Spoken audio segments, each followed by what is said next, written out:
Bismillahirrahmanirrahim. Alhamdulillahi rabbil alamin, wassalatu wassalamu ala asyrafil anbiya'i wal mursalin wa ala alihi wa sahbihi ajma'in. Subhanaka la ilma lana illa ma 'allamtana innaka antal alimul hakim. Wa la hawla wa la quwwata illa billahil aliyyil azim. Qala rabbi shrah li sadri wa yassir li amri wahlul 'uqdatan min lisani yafqahu qawli. Amma ba'd.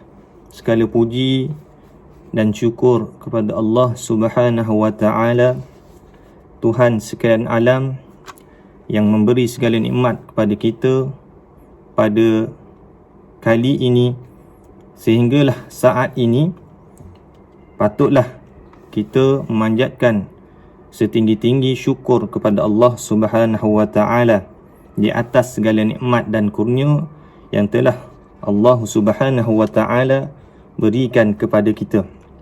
Kali ini insya-Allah kita akan membaca matan hadis 40 karangan Imam Nawawi rahimahullahu taala. Antara kelebihan yang disebutkan oleh Imam Nawawi rahimahullah mengenai hadis 40 ini dapat diriwayat daripada para sahabat, antaranya Ali bin Abi Talib, Abdullah bin Mas'ud, Mu'az bin Jabal dan lain-lainnya. Rasulullah sallallahu alaihi wasallam menyebut, "Man hafidha ala ummati 40 hadithan min amri diniha ba'athallahu yawmal qiyamah fi zumaratil fuqaha wal ulama."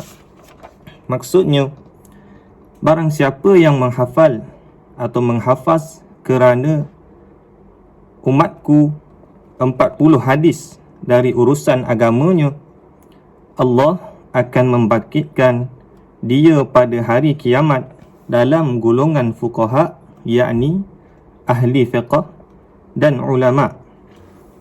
Juga di dalam satu riwayat dikatakan ba'athahullahu faqihan aliman. Terdapat satu riwayat yang lain menyebut Allah Subhanahu wa taala akan membangkitkan dia sebagai seorang ahli fiqh dan orang yang alim.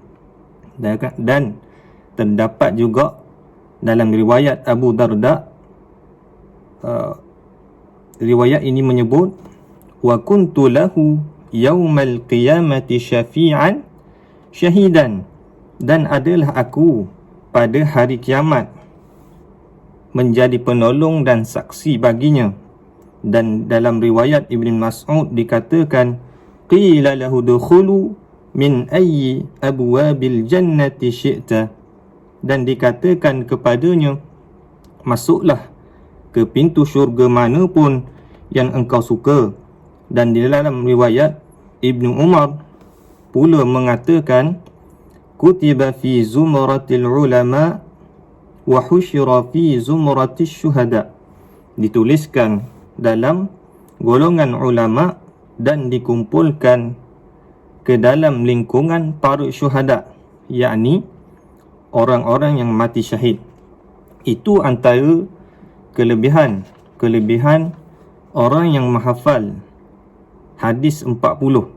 Dan antaranya yang disebutkan dalam riwayat-riwayat yang disebutkan tadi, Imam Nawawi menyebut antaranya orang yang menghafal hadis 40 ni akan dibangkitkan sebagai orang yang faqih. Orang yang faqih yakni orang yang faham agama dan orang yang alim. Seterusnya, antara kelebihan yang lain, Imam Nawawi menyebut orang yang menghafal hadis 40 ini akan dibangkitkan pada hari kiamat nanti dalam keadaan orang yang boleh memberi manfaat, memberi penolong, menjadi penolong, dan juga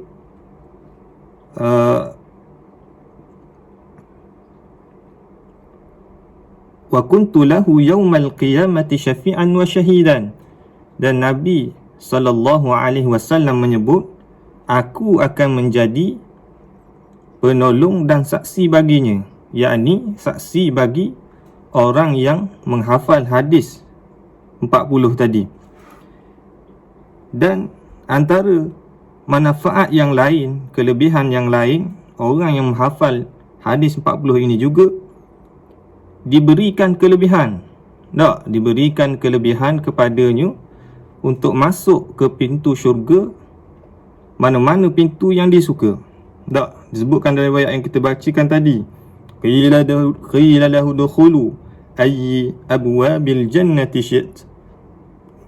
Diberikan kepadanya peluang untuk masuk ke mana-mana pintu yang dia kehendaki. Dan juga dalam riwayat yang akhir, kelebihan orang yang menghafal hadis 40 ini, dia akan dibangkitkan bersama para ulama dan juga para syahadat. Itulah antara kelebihan-kelebihan yang diperolehi, yang akan didapati orang yang menghafal hadis 40. Moga-moga kita antara atau termasuk dalam golongan orang yang mendapat kelebihan-kelebihan tadi. Baiklah, seterusnya kita akan membaca hadis yang pertama daripada hadis 40 karangan Imam Nawawi rahimahullah. Hadis yang pertama, An Amirul Mu'minin Abi Hafsin Umar bin Al-Khattab radhiyallahu anhu qala Sami'tu Rasulullah sallallahu alaihi wasallam yaqul Innamal a'malu binniyat wa innama likulli imri'in ma nawa faman kanat hijratuhu ila Allah wa rasulih fahijratuhu ila Allah wa rasulih wa man kanat hijratuhu lidunya yusibuha aw imra'atin yankihuha fahijratuhu ila ma hajara ilaih. Rawahu Imam al-Muhaddithin Abu Abdullah Muhammad ibn Ismail bin Ibrahim bin al-Mughirah ibn al-Bardirbah al-Bukhari wa Abu al-Husayn Muslim ibn al-Hujjaj bin Muslim al-Qushayri al-Naysaburi fi sahihima alladhaini huma asahul kutubil musannafah. Maksudnya, dari Amirul Mukminin Abu Hafs Umar ibn Al-Khattab radhiyallahu anhu, katanya, aku mendengar Rasulullah sallallahu alaihi wasallam bersabda, hanya segala amal yang dengan niat dan hanya bagi tiap orang yang ia niatkan, maka barang siapa hijrahnya kerana Allah dan Rasulnya, maka hijrahnya kepada Allah dan Rasulnya. Dan barang siapa hijrahnya bagi dunia yang ia memperolehinya atau perempuan yang ia ingin nikahinya, maka hijrahnya kepada apa yang ia hijrahkan kepadanya itu. Antara syarahnya, Imam Nawawi rahimahullah menyebut, hadis yang pertama ini diriwayatkan oleh Imam Al-Bukhari dan Imam Muslim. Hadis yang pertama ini adalah mempunyai martabat yang dan nilaian yang tinggi dalam jurusan hukum Islam, kerana banyak di antara hukum itu berdasarkan kepadanya. Ulama hadis bersepakat mengatakan tentang ketinggian nilai hadis ini dan tentang kesahihannya. Imam Asy-Syafi'i rahimahullah dan imam-imam yang lain berpendapat bahawa hadis ini adalah sepertiga daripada Islam. Tak, Imam Syafi'i juga imam-imam yang lain berpendapat bahawa hadis innamal a'malu binniyat ini yang kita bacakan ini nilaiannya sepertiga daripada agama. Tak, bahawa hadis ini adalah sepertiga daripada agama kerana perbuatan seseorang ada kaitannya dengan hatinya atau lidahnya atau dengan anggotanya, manakala niat itu ialah satu daripada yang tiga tersebut. Imam Syafi'i menyebut niat sangatlah penting dalam amalan ataupun perbuatan seorang, khasnya seorang Muslim. Niat tu sendiri 1/3 daripada amalan yang dibuat. Mana lagi 2/3? Maka Imam Nawawi rahimahullah ta'ala menyebut 2/3 daripada hadis ini ialah innal halala bayyin wa innal harama bayyin. 2/3 yang lain ialah hadis innal halala bayyin wa innal harama bayyin. Yang bermaksud sesungguhnya halal itu nyata dan yang haram itu nyata. Dan 1/3 yang seterusnya ialah hadis min husnil islamil mar'i tarkuhu ma la ya'ni, iaitu yang bermaksud daripada keelokan seorang Muslim ialah ia meninggalkan apa yang tidak berguna baginya, iaitu apa yang tak ada manfaat baginya. Daripada hadis yang disebutkan ini dapat kita nilai bahawa satu-satu amalan itu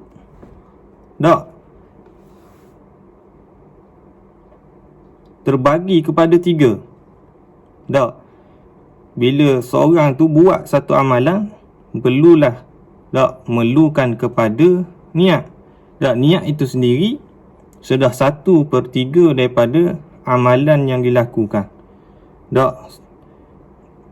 Dan hadis yang seterusnya 1/3 daripada 3 tadi, sungguhnya perkara yang halal itu nyata dan haram itu nyata.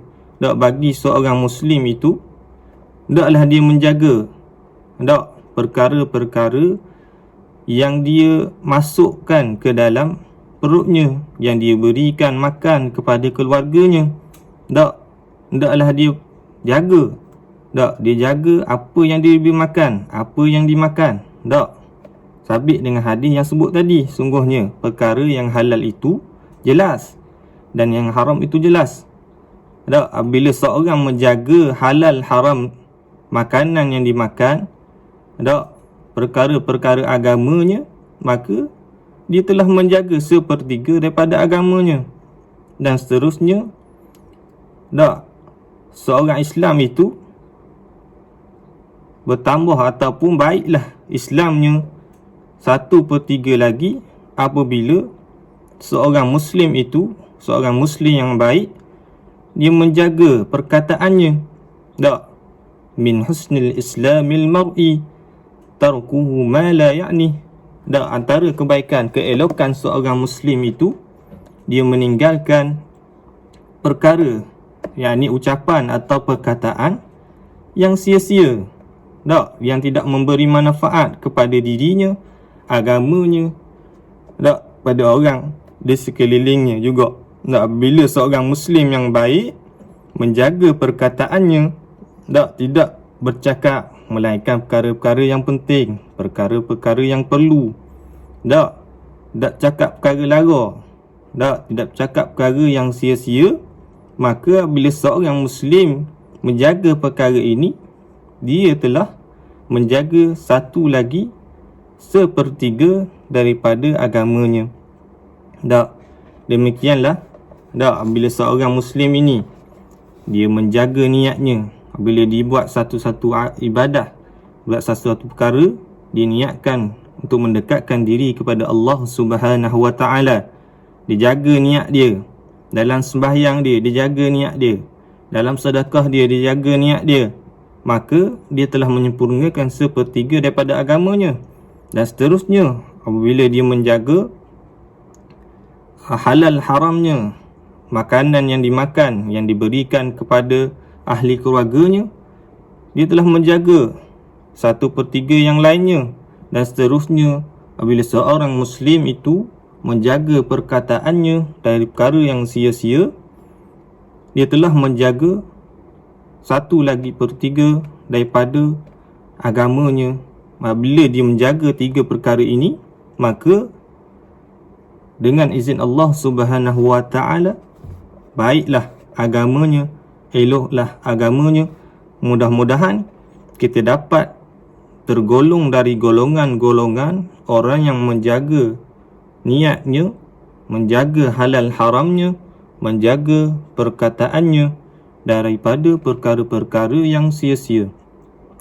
Mudah-mudahan dapat kita beramal daripada hadis yang kita bacakan pada hari ini, insya-Allah. Seterusnya, sama-sama kita memohon kepada Allah Subhanahu wa ta'ala agar kita tergolong dalam golongan-golongan yang menjaga pantang larang agama dan seterusnya mendapat keredaan Allah Subhanahu wa ta'ala. Wallahu a'lam. Wabillahi taufiq wal hidayah. Wassalamualaikum warahmatullahi wabarakatuh. Bismillahirrahmanirrahim. Allahumma 'allimna ma yanfa'una wa zidna 'ilma. Rabbana atina fid dunya hasanah wa fil akhirati hasanah wa qina 'adzaban nar. Wa sallallahu ala Muhammadin wa ala alihi wa sahbihi wa sallam. Walhamdulillahi rabbil alamin.